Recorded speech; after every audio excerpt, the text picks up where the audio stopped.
बिस्मिल्लाहिर्रहमानिर्रहीम। हम आज के वीलॉग में बजट के हवाले से बात करेंगे कि बजट जून जो इसी महीने में आ रहा है 2026 का बजट, उसमें नौजवानों के लिए हमारी सूबाई हुकूमतें और हमारी वफाकी हुकूमत क्या कर सकती है और उसको क्या करना चाहिए। देखें, हमारे मुल्क में जो रोज़गार की सूरत हाल है वो हम सब लोग जानते हैं। जो नौजवान हैं उनको मुलाजमतें नहीं मिलती, नौकरियां नहीं मिलती और वो बहुत ज़्यादा मायूसी का शिकार है, कुछ हमारे सिस्टम से और कुछ बेरोज़गारी की वजह से। सबसे पहली बात तो ये है कि जो रियासत है, रियासत की ज़िम्मेदारी है कि वो रोज़गार फ़राहम करे, रोज़गार के मौक़े फ़राहम करे। ये रियासत की आइनी ज़िम्मेदारी है।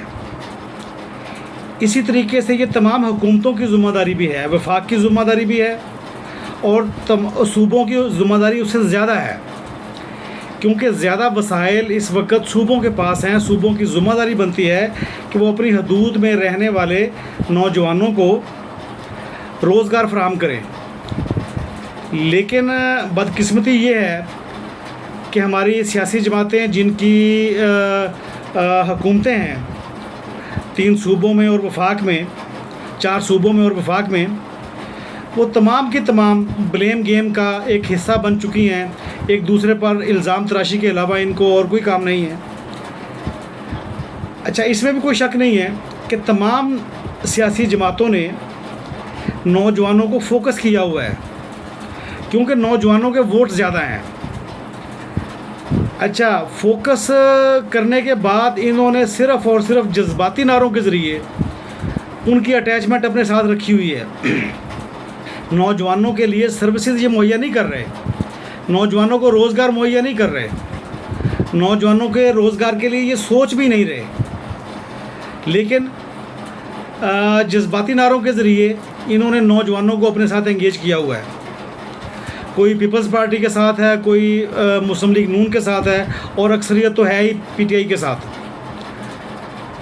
जो हम बात करना चाहते हैं वो ये है कि अगर हमारी ये सियासी जमातें,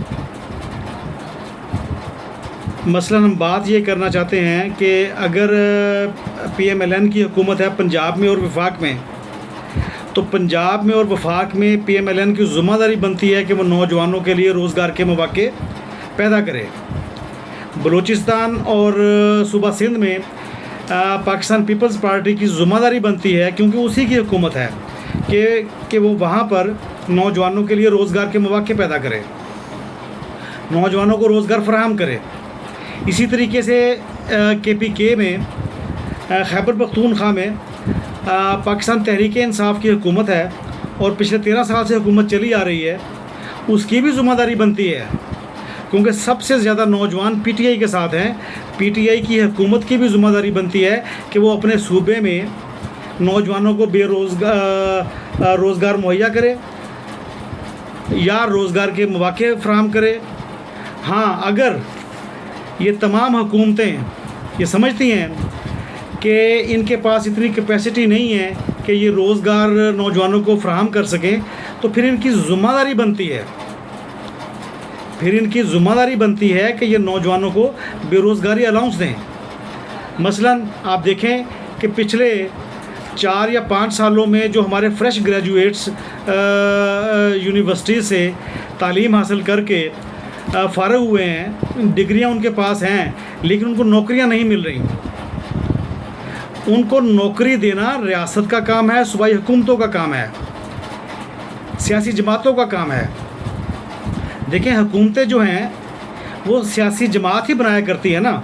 मसलन केपीके की जो हुकूमत है वो पीटीआई की है, सूबा पंजाब में जो हुकूमत है वो पीएमएलएन की है, सूबा बलूचिस्तान और सूबा सिंध में जो हुकूमत है वो पीपल्स पार्टी की है। जब ये सियासी जमातें हुकूमत बना रही हैं तो नौजवानों को रोज़गार फ़राहम करना भी इनकी ज़िम्मेदारी है। अगर फ़र्ज़ करें ये रोज़गार फ़राहम नहीं करती, तो इनकी ये ज़िम्मेदारी बनती है कि ये नौजवानों को बेरोज़गारी अलाउंस दें।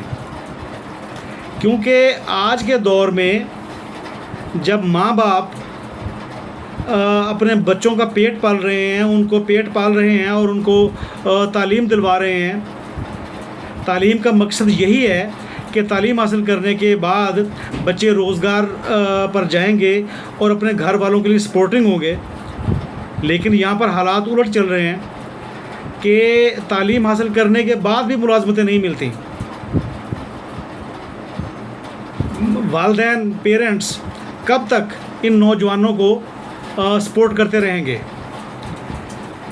जो नौजवान या जो पेरेंट्स तालीम की तरफ जिनकी तवज्जो होती है, जो डिग्रीज लेते हैं यूनिवर्सिटी से, उनकी सबसे पहली प्रायोरिटी यही होती है, उनकी तरजीहात में ये शामिल होता है कि उन्होंने किसी न किसी कंपनी में या किसी पब्लिक सेक्टर में या हुकूमती किसी इदारे में उन्हें नौकरी हासिल करनी है, क्योंकि वो कारोबार तो कर नहीं सकते।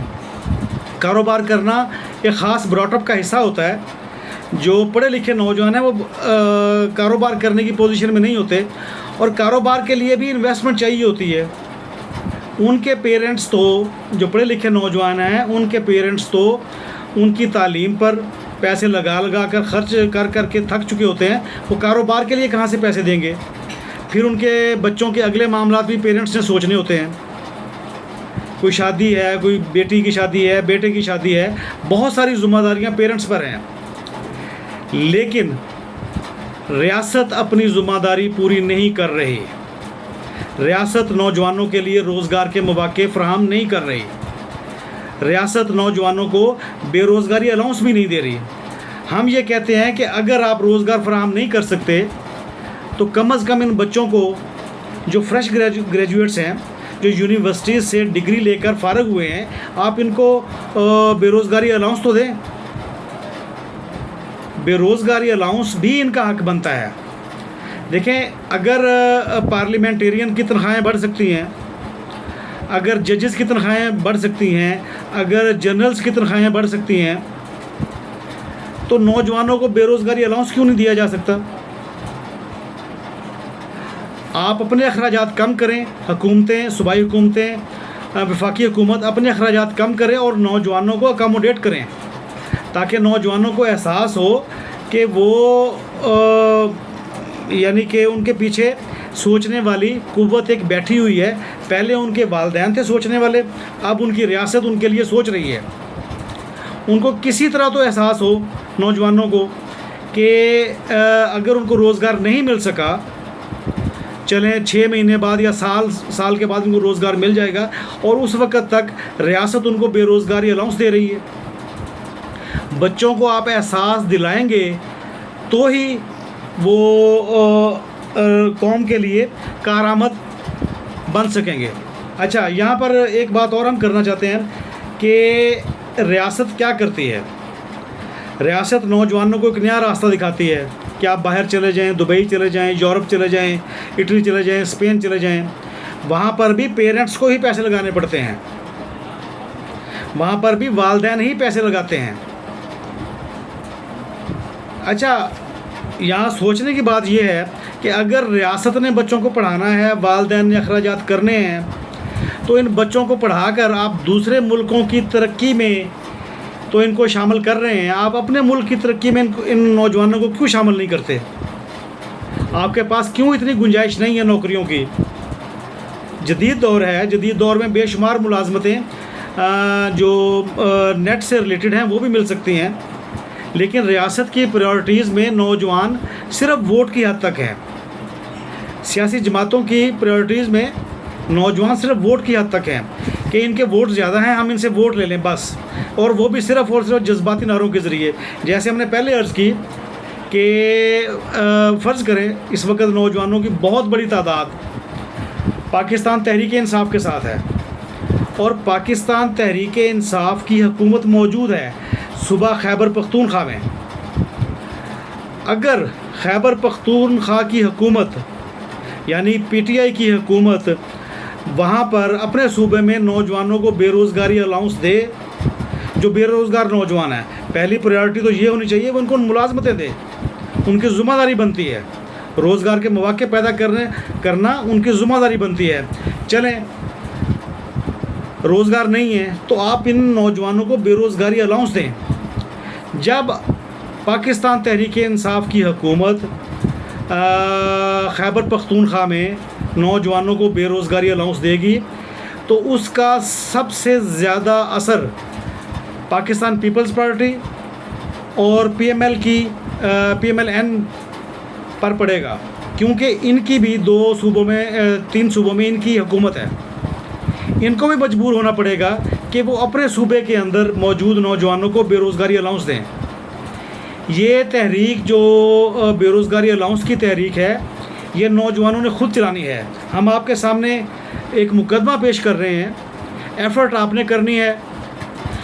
बजट का महीना है, बजट में अगर आपकी सियासी जमातों ने बेरोज़गारी अलाउंस रख दिया तो ठीक है, वरना 1 साल के लिए आप इस बात को भूल जाएं। फिर अगले साल हम दोबारा कोशिश करेंगे, यही बातें आपके साथ दोबारा रखेंगे कि आप इस चीज़ की मुसलसल तकाज़ा करें, इस बात का आप मुसलसल तकाज़ा करें कि अगर आप रोज़गार नहीं दे सकते तो आप बेरोज़गारी अलाउंस दें। जैसे ही अगर फ़र्ज़ करें PTI की हुकूमत खैबर पख्तूनख्वा में अपने सूबे के अंदर मौजूद नौजवानों को बेरोज़गारी अलाउंस देती है, ख़ास तौर पर उन नौजवानों को जो फ्रेश ग्रेजुएट्स हैं, जो पढ़े लिखे हैं, जिनकी डॉक्यूमेंटेशन पीछे मौजूद है, यूनिवर्सिटीज़ का रिकॉर्ड मौजूद है। चलें, बाकी लोगों की हद तक तो हम कह सकते हैं कि उनके पास कुछ भी ऐसा नहीं है, जो पढ़े लिखे नौजवान नहीं हैं। लेकिन जो पढ़े लिखे नौजवान हैं उनकी वो तो एक डॉक्यूमेंटेड सूरत में आपके पास मौजूद हैं, पूरा एक रिकॉर्ड मौजूद है यूनिवर्सिटीज़ में भी, कॉलेजेस में भी, कि ये स्टूडेंट्स यहाँ से फ़ारिग तहसील होकर अपनी डिग्री कंप्लीट करके फ़ारिग हो गए हैं, तो इनको नौकरियों की ज़रूरत है। जैसे ही PTI की हुकूमत इनको कोई बेरोज़गारी अलाउंस देगी तो उसके असरात सूबा पंजाब में नौजवान भी महसूस करेंगे, बलूचिस्तान के नौजवान भी महसूस करेंगे और सूबा सिंध के नौजवान भी महसूस करेंगे। चलें, हम PTI की हुकूमत को छोड़ देते हैं। पंजाब हुकूमत जो आए रोज़ किसी न किसी चीज़ पर मज़ीद टैक्स लगा रही है, बेशुमार तरीके से पैसे कमा रही है, इसकी ज़िम्मेदारी बनती है। अब यहाँ पर PMLN के जो नौजवान हैं, इनकी ज़िम्मेदारी बनती है कि वो अपनी सियासी जमात से मुतालबा करें कि वो नौजवानों को बेरोज़गारी अलाउंस दे। अगर बेरोज़गारी अलाउंस PMLN की हुकूमत दे देती है तो उसके बाद दूसरी सियासी जमातें भी अपने अपने सूबे में मजबूर होंगी कि वो नौजवानों के लिए बेरोज़गारी अलाउंस का ऐलान करें, क्योंकि जब तक कोई एक सियासी जमात इसमें इनिशिएटिव नहीं लेगी, बकिया सियासी जमातें सिर्फ़ और सिर्फ सोचती रहेंगी और उनका सोचने का हमें कोई फ़ायदा नहीं है। ये बात हम पहले से जानते हैं कि हमारी सियासी जमातें जिनकी हुकूमतें हैं 3-4 सूबों में और वफाक में, ये नौजवानों को सिर्फ़ और सिर्फ अपने मकासद के लिए इस्तेमाल कर रही हैं, अपने वोट बैंक के लिए इस्तेमाल कर रही हैं। इसके अलावा हमारी सियासी जमातों का नौजवानों के साथ वाक़यातन, ये हम आपको हकीकत बता रहे हैं, हमारी सियासी जमातों का वाक़यातन हमारे नौजवानों के साथ कोई ताल्लुक़ नहीं है। नौजवानों की एक ही रिक्वायरमेंट है कि हम पढ़ लिख गए हैं, हमने यूनिवर्सिटी से डिग्री कंप्लीट कर ली है, रियासत हमें नौकरी दे। अगर रियासत हमें नौकरी नहीं देती तो रियासत हमें बेरोज़गारी अलाउंस दे। कम से कम रियासत पर ये बोझ पड़ना चाहिए, उसको इस चीज़ का एहसास दिलाना चाहिए कि जब आप बेरोज़गारी अलाउंस दे सकते हैं तो रोज़गार के मौके पैदा कर दें। उससे ना सिर्फ ये कि मुल्क की तरक्की होगी, मुल्क की इकानमी बेहतर होगी, बल्कि बहुत सारे नौजवान इसी चीज़ में खपत में आ जाएंगे कि उन एक को रोज़गार मिला है तो बकिया नौजवान क्यों में लग जाएंगे। अगर एक सियासी जमात कोई फ़ैसला करेगी बेरोज़गारी अलाउंस का तो दूसरी सियासी जमात भी उसको फॉलो करने की कोशिश करेगी। लेकिन ये सिर्फ़ और सिर्फ उस वक़्त मुमकिन होगा जब नौजवान अपने तौर पर इनिशिएट करेंगे, अपने तौर पर कोशिश करेंगे कि उनको बेरोज़गारी अलाउंस मिलना चाहिए। देखें, जो वेलफेयर स्टेट का तसव्वुर है वो भी यही है। वेलफेयर स्टेट का तसव्वुर भी यही है कि आप रोज़गार दें, अगर रोज़गार नहीं दे सकते तो बेरोज़गारी अलाउंस दें। आप बूढ़े लोगों को जो 60 साल से ज़्यादा उम्र के हैं, आप उनको सोशल सिक्योरिटी अलाउंस दें, आप उनको पेंशन दें, नहीं दे सकते सोशल सिक्योरिटी अलाउंस दें, उनको सर्विसेज दें, क्योंकि इन्हीं लोगों ने रियासत को अपने पिछले 60 सालों में कमा कर दिया होता है। 30-40 साल या 20 साल इन्होंने कमा कर रियासत को दिया होता है। तो रियासत की भी ज़िम्मेदारी बनती है कि रिटर्न में अपने जो बुज़ुर्ग लोग हैं उनको सोशल सिक्योरिटी अलाउंस दे। इसी तरीके से नौजवान जो अपना अपने तालीमी साल पूरे करके डिग्री लेने के बाद मुआशरे में निकलते हैं, उनका हक बनता है कि उनको नौकरी दें। अगर नौकरी नहीं दे सकते तो आप उनको बेरोज़गारी अलाउंस दें। कौन सी सियासी जमात है या कौन सी रियासत है जो इस बात से इनकार कर सकती है? लेकिन इस तहरीक को चलाने में नौजवानों के अलावा और कोई बंदा किरदार अदा नहीं कर सकता। जब तक नौजवान ख़ुद अपने हकूक़ के लिए आवाज़ नहीं उठाएंगे, ये सियासी जमातें इनको इस्तेमाल करती रहेंगी। जैसे हमने पहले अर्ज़ की, जो पाकिस्तान के कारोबारी हालात हैं वो भी आपके सामने हैं। फ़र्ज़ करें जो एक कारोबारी शख्स है वो 100 या 50 या 200 लोगों को जो रोज़गार मुहैया करता है, अगर वो महंगी बिजली ख़रीदेगा रियासत से तो वो बिजली का बिल पे करेगा या नौजवानों को मुलाजमतें देगा? उसका तो कारोबार बंद हो जाएगा। रियासत इस बारे में भी नहीं सोच रही।